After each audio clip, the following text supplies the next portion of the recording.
Bonjour, bienvenue sur la chaîne Photophile. Bienvenue sur ce troisième cours consacré à Excel.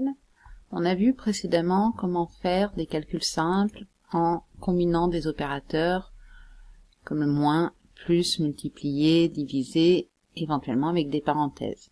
Là par exemple j'ai une formule de calcul pour le stock qui correspond à égal C4 moins D4 plus E4, c'est-à-dire égale le stock de base, moins les articles vendus, plus les articles entrés.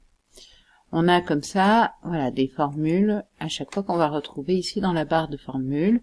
Ici, égale F4 fois G4, c'est-à-dire le stock actuel multiplié par le prix unitaire. Ici, on retrouve égal H4 fois B12 pour le calcul de la TVA, et rappelez-vous bien, on a mis des dollars devant le B et devant le 12, de manière à pouvoir recopier cette formule ici, vers le bas, sans qu'il passe de B12 à B13. Donc là, il est passé de H4 fois B12 à H5 fois B12. Donc ça, c'était ce qu'on appelle les références absolues qui me permettent de bloquer la référence à une cellule, et on a vu ça dans le cours précédent. Alors, ça c'est une manière de faire des calculs. Il y en a une autre qui consiste à utiliser les fonctions.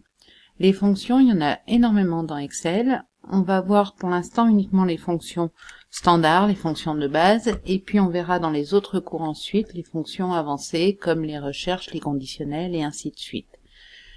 Quelle que soit la fonction, on peut passer ici par ce petit outil à côté de la petite flèche, à côté du signe sigma qui représente la fonction somme. La fonction somme va me permettre d'additionner, et voyez qu'ici j'ai la possibilité d'en choisir d'autres ou d'aller dans autre fonction. L'autre solution, ça sera de passer ici par l'assistant fonction. Donc l'assistant fonction, il va me permettre d'accéder à l'ensemble des fonctions disponibles dans Excel. Elles sont classées ici par catégorie, vous voyez, finance, dateur, maths et trigo. Si je clique sur une catégorie, j'ai ici une liste de fonctions qui correspondent.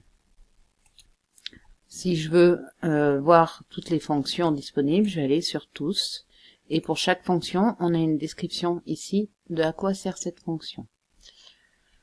Pour l'instant, pour les fonctions simples, on va se contenter d'utiliser ici cet outil. Donc là, par exemple, je me mets toujours sur la case sur laquelle je veux afficher le résultat. Je vais cliquer sur la fonction somme. Il va me proposer, voyez, des pointillés, c'est-à-dire que lui, il comprend qu'il faut additionner cette zone-là.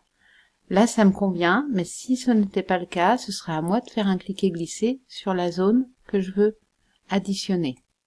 Dans certains cas, s'il y a une valeur numérique, par exemple, au-dessus, il va l'intégrer. Donc, ce sera à vous de vérifier qu'il a pris la bonne zone. Il écrit la fonction, donc ici et ici, égale somme, parenthèse, H4, H9. Quand je tape entrée, il valide. Alors là, il a automatiquement, du coup, reproduit ici, on va l'enlever. Quand ici, je peux recopier ma formule vers la droite, comme on a fait vers le bas, une recopie, elle fonctionne aussi vers la droite, horizontalement. Voilà, il va adapter ma formule, somme, I4, I9. Alors l'autre chose à savoir pour les fonctions, c'est que, par exemple, si je refais une somme, et cette fois, au lieu de faire un cliquer-glisser sur une plage, je fais un clic sur une cellule, par exemple, et je maintiens CTRL, je fais un clic sur une autre cellule. CTRL va me permettre d'additionner plusieurs cellules, en fait, de sélectionner, pardon, plusieurs cellules, les unes qui ne sont pas les unes à côté des autres. Ça sera valable aussi quand on fera de la présentation. Vous voyez que dans l'écriture de la fonction, cette fois, il a écrit égale somme, E4, point virgule G5, point virgule H4. On le voit ici. Ce qui, en fait, est important, c'est que quand vous écrivez égale somme H4, H9, ça signifie que vous voulez faire la somme de la cellule H4 jusqu'à la cellule H9. Donc j'additionne H4, H5, H6, et ainsi de suite jusqu'à H9. Pardon.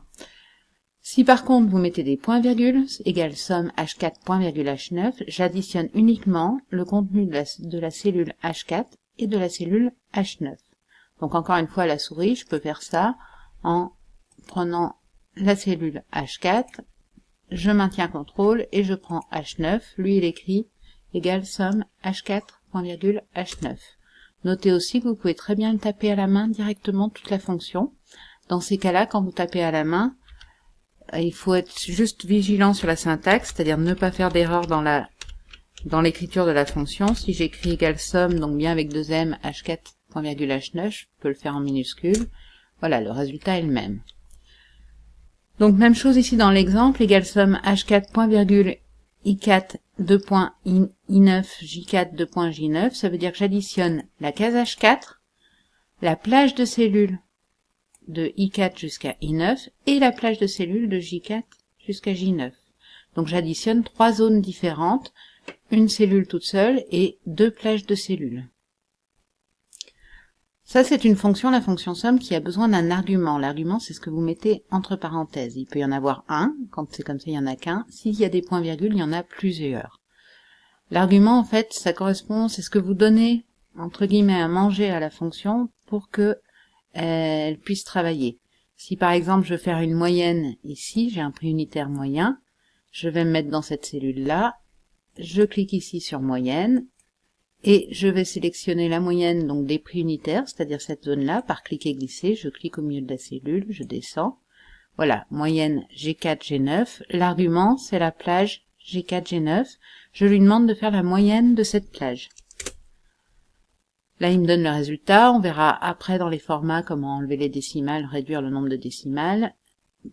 Ça fera partie de la présentation. Prix unitaire maximum, même principe, je sélectionne la fonction max qui sort en fait le plus grand chiffre dans une plage de cellules. Je vais sélectionner ma plage. Voilà, il va me donner 92 qui correspond bien au plus grand chiffre ici dans la liste.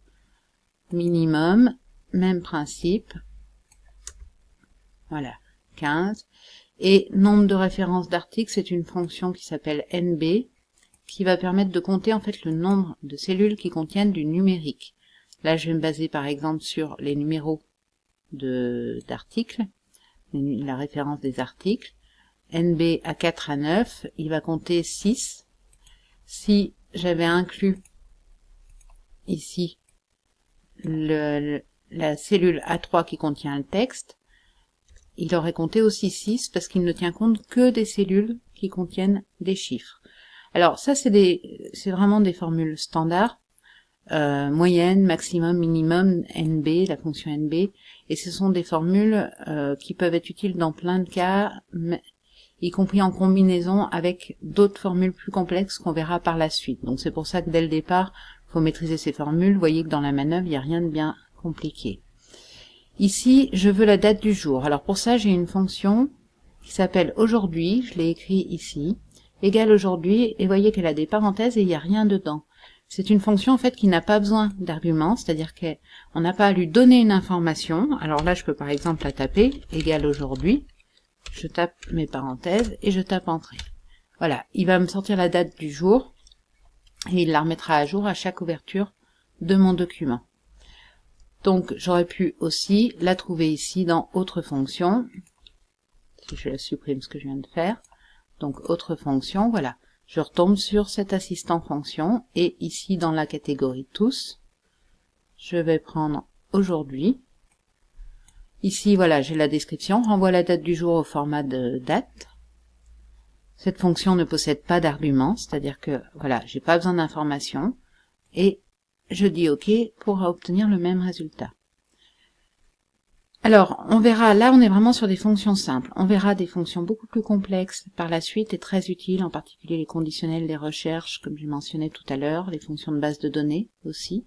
Simplement, il faut déjà retenir, même pour ces fonctions simples, la syntaxe qui est égale fonction, donc le nom de la fonction.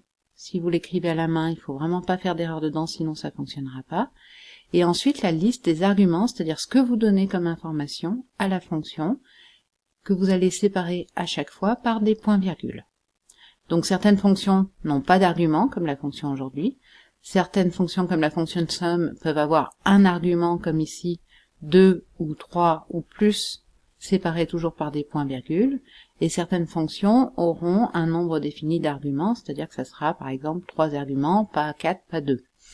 Donc on verra tout ça par la suite après avoir vu la mise en forme des tableaux. Voilà, pour ce qui est des calculs déjà de base avec les fonctions, déjà une première approche. Dans le prochain cours, on s'intéresse cette fois à la mise en forme. Vous voyez que, encore une fois, faites vos tableaux, faites vos formules, comme c'est là, et puis ensuite seulement, on s'occupe de la présentation. On perdra beaucoup moins de temps dans Excel à fonctionner comme ça, qu'à vouloir à tout prix faire sa présentation avant le contenu. Je vous dis à très bientôt sur la chaîne de Photophile. N'hésitez pas à liker ce cours si vous l'avez apprécié et on se retrouve très bientôt.